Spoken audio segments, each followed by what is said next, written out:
O Via Justiça de hoje discute os aspectos legais e constitucionais da prisão, após a segunda instância confirmar a condenação e com o réu ainda podendo recorrer aos tribunais superiores. Nossos convidados, o desembargador Dorgal Andrada, integrante da 4ª Câmara Criminal do Tribunal de Justiça de Minas Gerais, e o advogado criminalista Lázaro Guilherme, professor da PUC Minas. O Supremo Tribunal Federal autorizou a prisão imediata do réu após a condenação ser confirmada em segunda instância e antes do trânsito em julgado do processo, ou seja, antes de se esgotarem todos os recursos que o réu tem direito.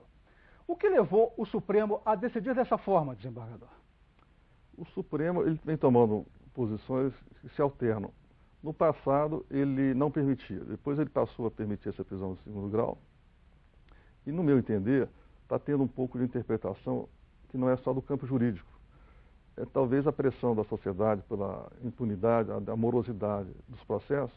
Eles, então, me parece que um pouco contaminado no bom sentido sobre essa questão da morosidade e da impunidade, estão vendo a oportunidade de decretar a prisão daquele que foi condenado em segundo grau, mas, bem como foi bem dito por você, o processo não acabou, ele ainda pode ser absolvido. Doutor Lázaro, o senhor como advogado criminalista, como vê essa decisão? Uma decisão que assustou muito a comunidade jurídica quando foi tomada, como dito pelo desembargador Dorgal, ela contrariou já um entendimento pacificado no Supremo. Até então o ministro Eros Grau foi o relator em 2009, quando o Supremo pacificou que deveríamos aguardar o trânsito em julgado para autorizar a prisão, porque não caberia antecipação da execução da pena. E, como dito, é uma decisão populista. Infelizmente, o Supremo esqueceu do seu papel de guardião da Constituição e ouviu as vozes das ruas, o que não é permitido por um órgão do judiciário que é contra-majoritário. Há países que admitem, né, a prisão antes do trânsito em julgado. Mas também algumas estatísticas mostram que poucas decisões são revertidas nas últimas instâncias, segundo afirmam defensores da prisão antes do fim do processo. Esses argumentos são suficientes para a decisão de mandar prender? É importante, né, a gente fazer uma ressalva, quando foi feita essa análise de outros países. Como dito, lá não permite a prisão antes do trânsito em julgado. Lá o trânsito em julgado ocorre antes. O conceito que eles têm de trânsito em julgado é diferente do nosso. Por exemplo, a Alemanha, o recurso constitucional deles, para a Corte Suprema deles, é após o trânsito em julgado. Então, por isso que é permitido a prisão, porque já houve o trânsito em julgado no ordenamento jurídico deles. Então, a gente não pode importar certos conceitos, sendo que a nossa estrutura judiciária é completamente diferente. Isso que o doutor Lázaro diz é muito pertinente. É que nós, alguns ministros supremos, alguns outros, alegam que em outros países, né, civilizados, a prisão se faz após a segunda instância. Sim, ela se faz a segunda instância, bem disse o doutor Lázaro, porque não existe mais recurso. Então, em outros países, a segunda instância, ela se dá o trânsito julgado na segunda instância. Então, é natural que após a segunda instância julgar, encerrou-se o processo, dá-se o trânsito julgado, não existe mais recurso. O Brasil não. O Brasil optou, a partir de 88, por criar uma coisa que não existia no Brasil, que chama-se STJ. Antigamente não existia. Que seria uma terceira instância, terceira instância. Gostaria que o senhor lembrasse o caso que deu origem a essa decisão do Supremo. Foi um habeas corpus de São Paulo, né? Isso, foi um habeas corpus de São Paulo, e é muito peculiar esse caso, porque houve a condenação por um crime de roubo, 5 anos e 4 meses. Só a defesa recorreu. Na sentença condenatória foi garantido o direito de recorrer em liberdade. Só a defesa recorreu e o Tribunal de Justiça de São Paulo expediu um mandado de prisão. Então, não havia recurso da acusação.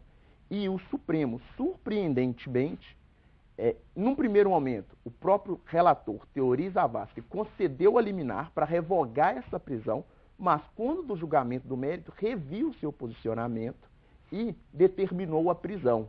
Então, além da questão da violação do princípio da presunção de inocência, esse habeas corpus específico tratava-se de um caso que havia um recurso exclusivo da defesa, ou seja, houve mandado de prisão em fase recursal quando só a defesa recorreu, o que é mais um problema, né, desembargador Dorgal? Exato, parece que então uma decisão de ofício, não houve o pedido para isso. O tribunal, ele mesmo tomou essa posição sem ser provocado para isso. Como que ficam os princípios tradicionais do direito penal após essa decisão do Supremo?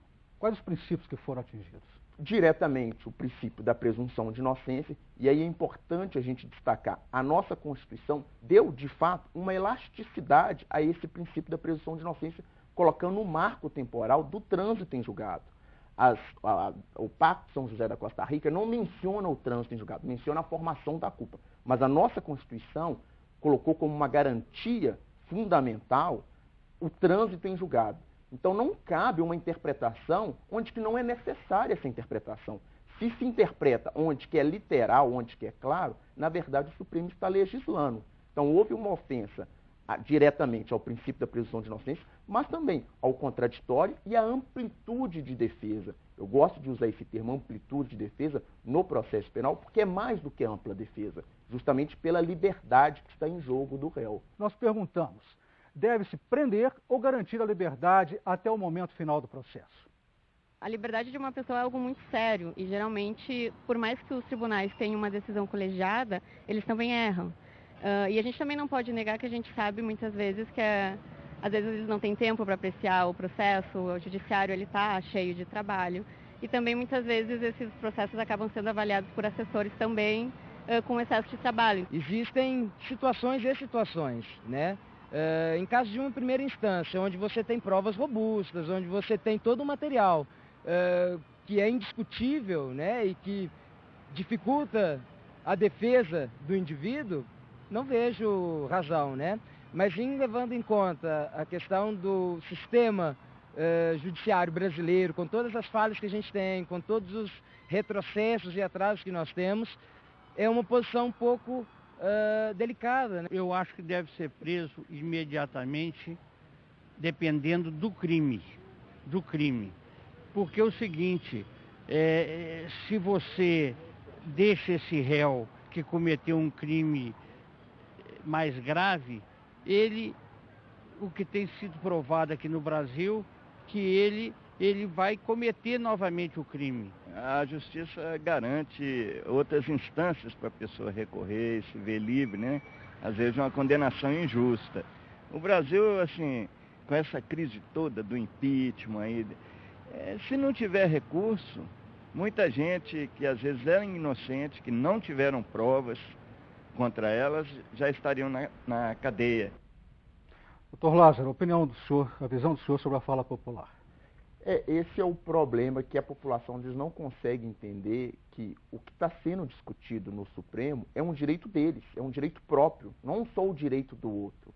Então, às vezes, por uma visão leiga, por colocar, e a mídia tem um papel importante nisso, infelizmente, de colocar bandidos ricos, os crimes do colarinho branco, então a população entende que isso só irá atingi-los, não atinge toda a sociedade. Porque se a gente legitima isso, vamos supor, com as pessoas mais abastadas, os crimes do colarinho branco, quem vai sofrer também é a base da nossa pirâmide social. Se isso ocorre com pessoas que têm uma capacidade econômica maior, quem está lá embaixo, os vulneráveis, sofrerão ainda mais.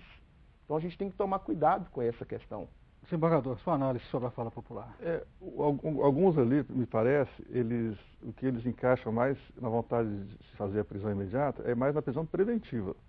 Né? A pessoa que tem contumaz em fazer crimes violentos, ela é passível da prisão preventiva. O STF deu uma resposta ao sentimento da impunidade?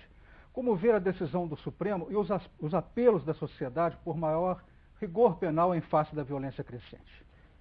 A violência é, de fato, algo que incomoda toda a sociedade, algo preocupante, está em nível alarmante, que nos assusta, mas nós temos que respeitar a ordem jurídica, nós temos que respeitar a Constituição, e isso, infelizmente, o Supremo Tribunal Federal não fez nessa decisão.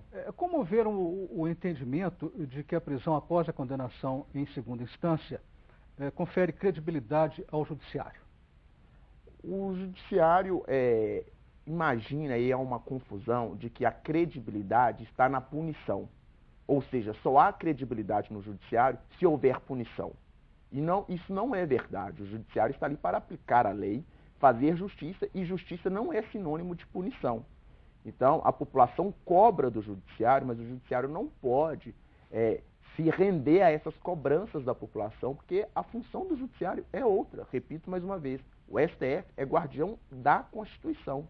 Pergunto para os senhores, No Brasil do século XX, nós tivemos prisões sem motivação ou sem defesa, como aconteceu na ditadura de Getúlio Vargas, na vigência do AI-5 no governo militar. Pergunta agora, a decisão do STF num país democratizado é uma evolução ou involução histórica, doutor Lázaro? Sem dúvida nenhuma, uma involução. Nós podemos pegar como exemplo a época do Estado Novo, em 1937, que a presunção de inocência também foi vilipendiada. Por quê? O que é a presunção de inocência? É uma regra de tratamento que ninguém pode ser considerado culpado até o trânsito em julgado e também que dá o ônus da prova à acusação. Então, no nosso ordenamento jurídico, cabe o Ministério Público, que é o titular da ação penal pública, aprovar. Ele que tem que fazer a prova de que o fato foi praticado. Em 1937, houve inversão do ônus da prova, ou seja, se o crime fosse contra a segurança nacional, cabia ao próprio réu, ao próprio acusado, fazer prova da sua inocência. Então, isso é próprio de regimes ditatoriais. Né? Em 1936, nós tivemos esse exemplo de relativização da presunção de inocência. Desembargador, sua posição sobre isso. E também, durante a vigência do AI-5, a prisão não precisa ter motivação sequer. Ele poderia ser preso quando houvesse também o entendimento de que estava se atacando o governo ou trazendo problema à segurança nacional. Pode-se afirmar que a decisão do Supremo seria uma decisão inconstitucional, doutor Lázaro? Sim, é uma decisão inconstitucional, fere diretamente o princípio da presunção de inocência, que tem status constitucional e é uma garantia fundamental, uma cláusula pétrea da Constituição. O ministro muito bem disse em seu voto, no sentido de que não se pode interpretar onde que não tem margem para interpretação. O ministro Marco Aurélio disse isso em seu voto. Então, ali não caberia nenhum tipo de interpretação. O sentido é único. Não cabe prisão antes do trânsito em julgado. É o chamado sentido unívoco? Exatamente. É o sentido unívoco falado pelo ministro Marco Aurélio. Marco Aurélio, né? Não cabe interpretação. Ali a interpretação é literal. Essa decisão do Supremo, ela anula o artigo 283, se não me engano, do CPP?